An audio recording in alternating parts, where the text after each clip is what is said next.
రామిశెట్టి రాజు పుట్టినరోజు సందర్భంగా home for the disable బన్సిలాల్పేటలో ఒక వృద్ధాశ్రమంలో భోజనాలు పెట్టిస్తున్నారు రాజు. సో థ్యాంక్ యూ రాజు. వీళ్ళ వృద్ధులకి అలాగే డిజేబుల్ పర్సన్కి మీ పుట్టినరోజు సందర్భంగా ఒక పూట భోజనం మీరు అందిస్తున్నందుకు మా అందరి తరఫున many more happy returns of day.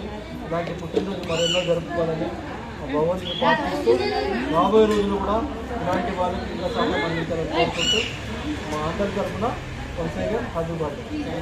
Thank you.